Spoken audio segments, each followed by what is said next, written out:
Hello everyone, this is Dr. Anju Singhal, ready with the second video of the PPT of Lesson 1, Book Part 2. The name of the lesson is Challenges of Nation Building. As you know, this video is in continuation with the previous PPT of the same chapter. This PPT is based on latest syllabus decided by CBSE Board for the session 2020-21. And the reference source, of course, is NCERT and latest study material provided by CBSE Board.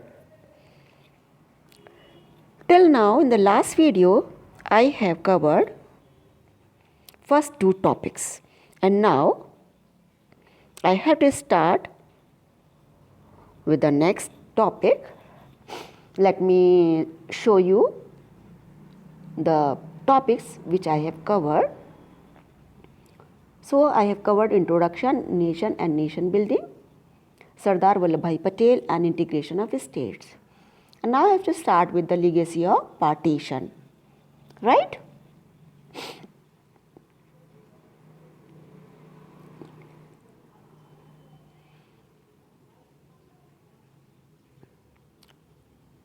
Many of us know about the time of the partition, as our elders have told us so many things, so many types of things they have told us, what they have faced and what they were forced to do, right?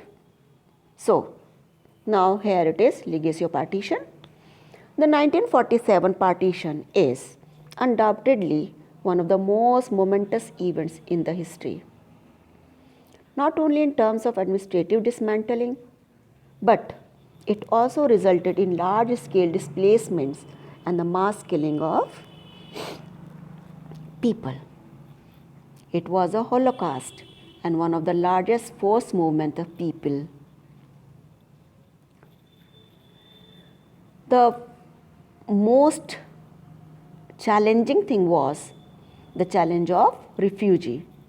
Refugees, you know, those who have to leave their own living place and have to move to other place, and they have to live in hardships.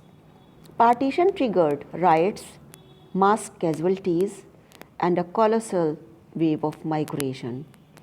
In one word, we can say that it was migration, but behind it there were so many hardships they faced.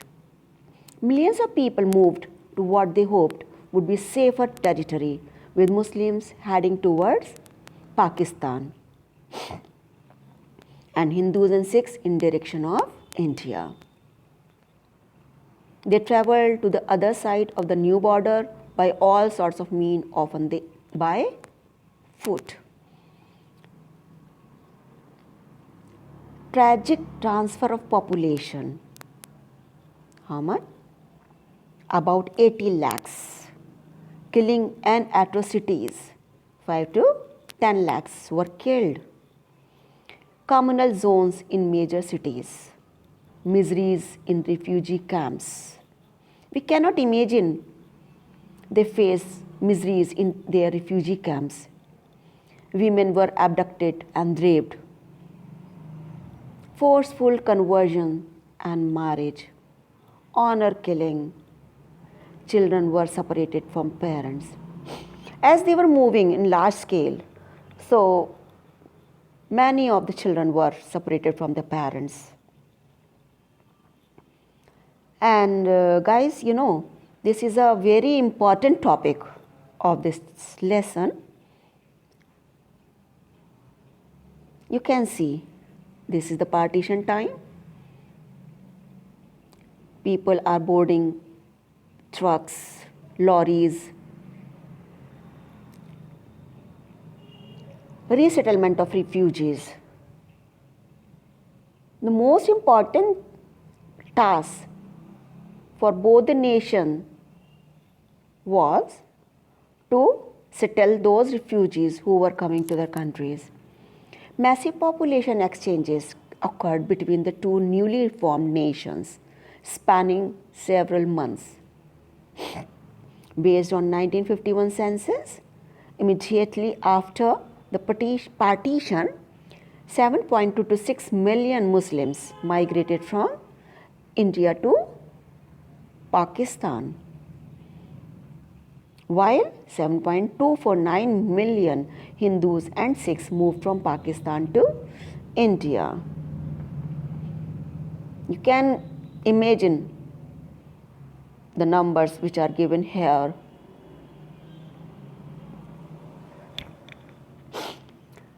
Just now we went through the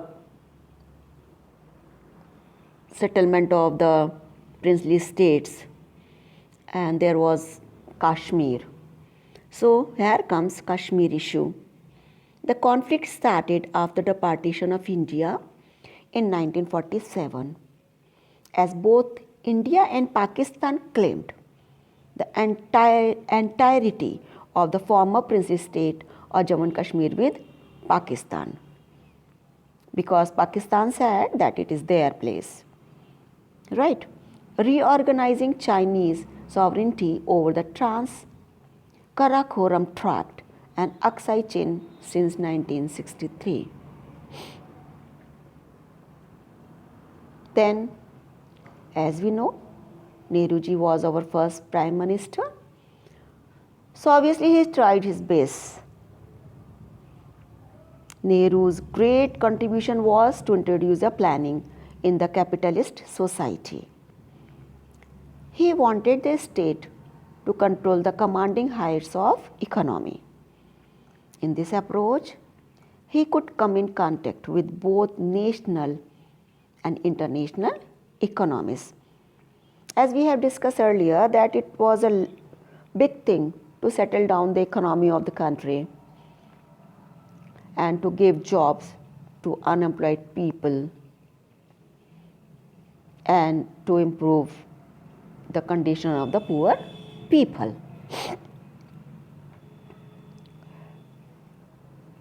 Drawing the internal boundaries was another task in process of nation building. That's what reorganization of states. States were there in our country, but how to reorganize them, that was a big task. And this was a process of nation building. As linguistic and cultural plurality of India could be reflected without affecting national unity. Our national movement had promised the formation of states on linguistic base. When our freedom national movement was going on, then our leaders promised citizens that they will be organized in such a way that the speakers of one language will be at one place. As you know very well, that when we change our state, we go through, then language changes, right? Dress changes, food changes. After independence, our leaders feared that formation of linguistic states might lead disintegration.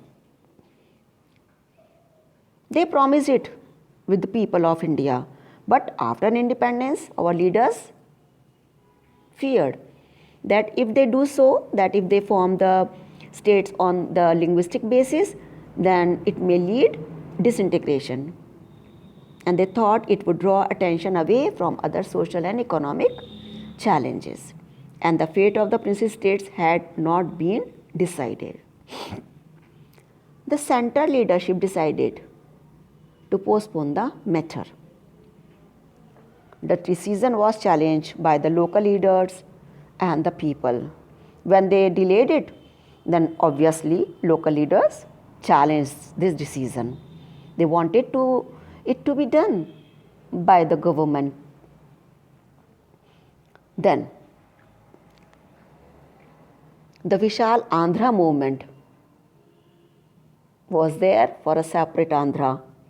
They wanted separate Andhra Pradesh, and so They demanded the Telugu-speaking area should be separated from the Madras. Tamil Telugu should be separated. All the political parties in the Andhra region supported the movement. Then there come a Congress leader, Potti Sriramulu. A Congress leader and a veteran Gandhian went on an indefinite fast. That fast led to his death after 56 days. Just keep in your mind this name and about his fasting and about his death after 56 days. Keep this in your mind. Death of Potti Sriramulu caused great unrest. Obviously, when someone dies like this, everywhere there is unrest in the country. Several legislatures of Madras Assembly resigned.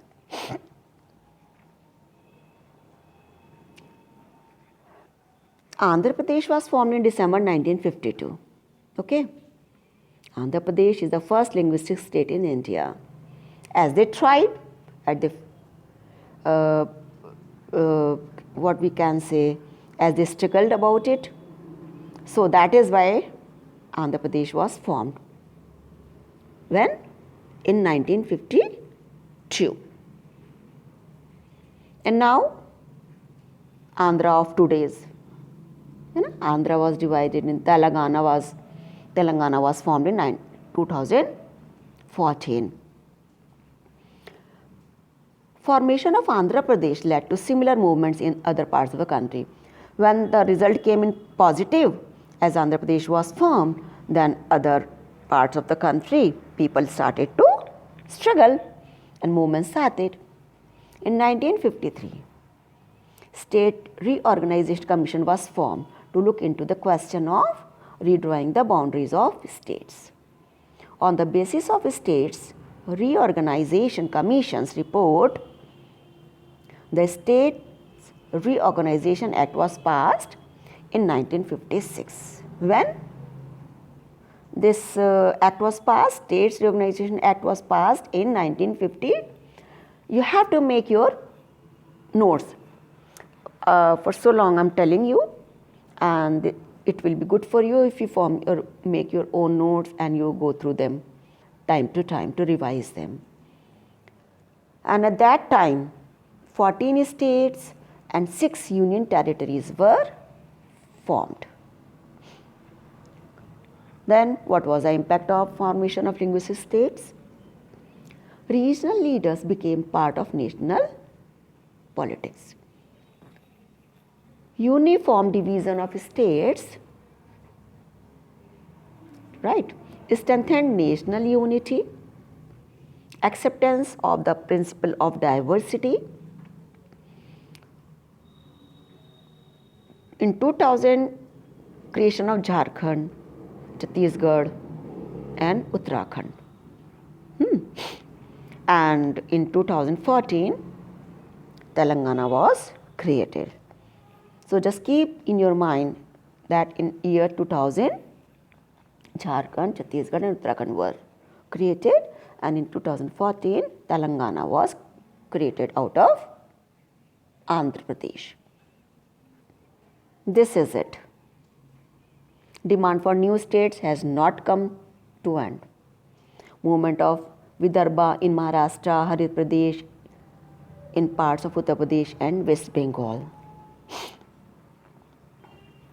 So we have done with our topics, remaining topics.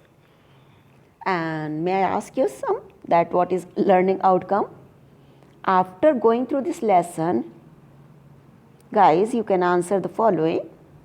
Sardar Vallabhbhai Patel's contribution in integration of Indian state at the time of partition. That's very important topic. In fact, the whole chapter is very important. Legacy of partition is also well understood. So here is your daily quiz and MCQ. When did the PM announce the formation of separate Andhra?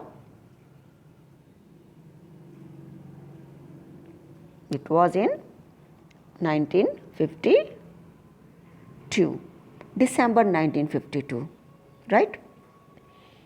When was State Reorganization Act passed? In 1956, just we have done.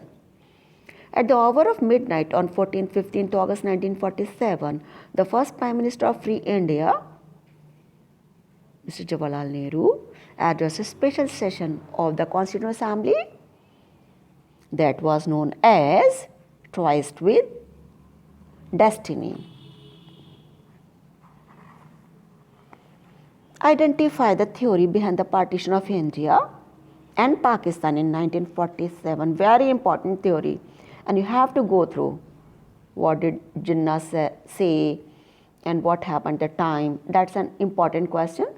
Just take your textbook and go through the topic.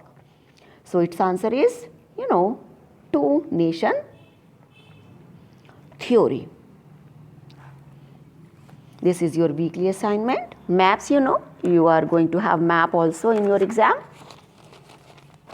Study the map and answer the questions that follow. Name any two states which were under British rule directly before partition of India. You have to find out. Name any two princess states of India before and after the partition. Name any one state which was basically divided because of partition. So I told you before that I always sort out some expected questions for exam according to your latest syllabus. So this is it. Number 1 is bring out two major differences between the challenge of nation building for eastern and western regions of the country at the time of independence. ठीक है ना, eastern region और western region, Pakistan. Number 2, what was the task of States Reorganization Commission? What was its most salient recommendation? Next, name the state which decided to remain independent in place of joining India. You must be remembering the name of those three states. Which state divided on bilingual basis? India got independence under very difficult circumstances rather than any other country. Justify the statement. That was the partition. On behalf of partition, we can say that really we went through very, very difficult circumstances. Here are some questions which were in your previous year board exams. So which of the following countries had an issue related to the migration of Rohingyas? Current issue. Name the leader who played a historical role in negotiating with the rulers of princess states to join the Indian Union. You know the name? Yes? Identify any two consequences of the partition of India. Consequences of partition of India, a very, very, very important question. How did the reorganization of states take place in India after its independence? Highlight any four consequences of the partition of India in 1947. Again the same thing. As you will go through the chapter, then there are so many things, they will settle down in your minds and you could answer the questions in your exams. Just go through. I always say go through the chapter steadily. Make your short points and then you will be able to do very well in your exams. I assure you. India had to face many challenges. This is a summary of the chapter. India had to face many challenges immediately after the getting independence, such as to shape a nation, to establish democratic setup, and to ensure development and well-being of the society. Leaders like Jawaharlal Nehru, Sardar Vallabhbhai Patel, along with prominent leaders, played a great role in reorganizing the nation. We should not forget contribution of those great leaders who sacrificed their lives for the sake of the nation, for the sake of the coming generation. We are living in such a free atmosphere, right? This is also an important message of this chapter. So guys, this chapter is finished now. See you in the next video. If you like my video, please watch it till the end and like it and subscribe my channel if not done yet. Share it with your friends, right? Okay, thank you. All the best.